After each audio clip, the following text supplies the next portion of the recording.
That's an unusual organization. We have dozens of operating managers, CEOs of their businesses, out there running them today, and they do it without any direction from the home office except for one very limited piece of direction that I give them, which I'll get to in a second.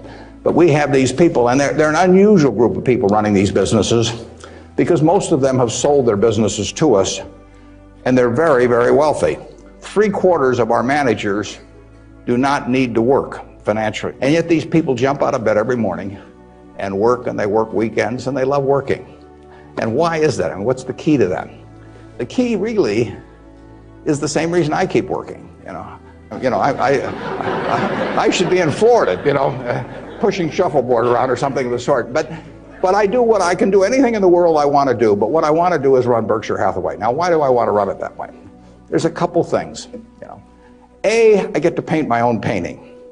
I go down there every day, and I feel like Michelangelo. They're working on the Sistine Chapel or something. Nobody else may think it's a great painting, but I get to paint my own painting. I do not have people second guessing me.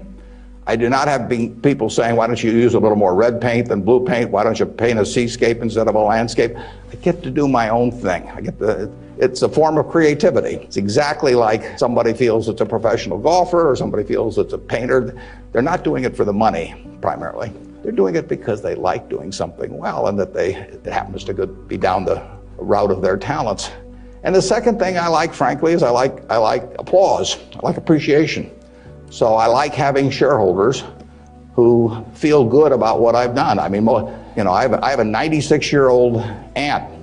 She has all her money in Berkshire Hathaway, and she counts on me.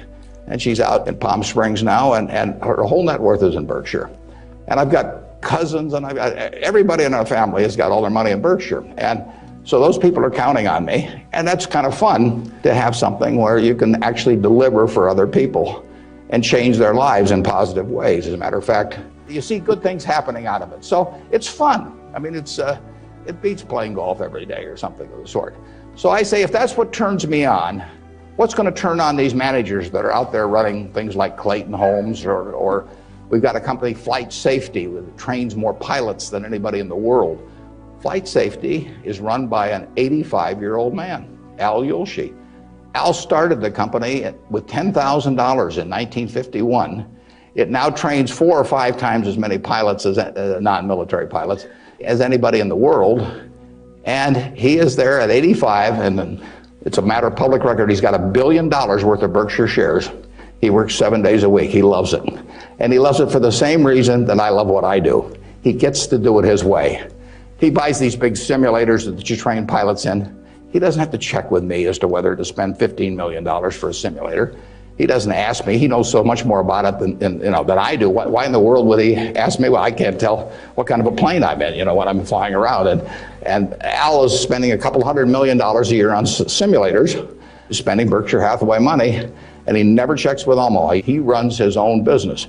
And that's what he loves in life. And I let him do it. I mean, that's my contribution to it, is really turning loose his energies.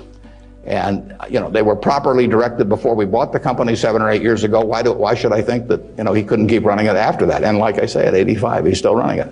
The second thing that our managers like, in addition to this painting their own painting, is they too love applause. I report in my annual report accurately what they have accomplished. But leadership at Berkshire really consists of taking a bunch of people who, in a baseball analogy, would be 400 hitters, and just handing them the bat and just telling them to get up their plate and take a big swing.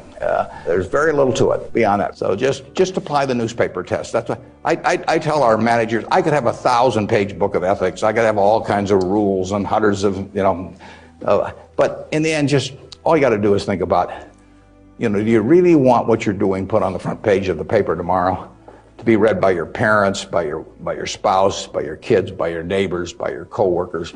And if you're embarrassed about it, just forget about it.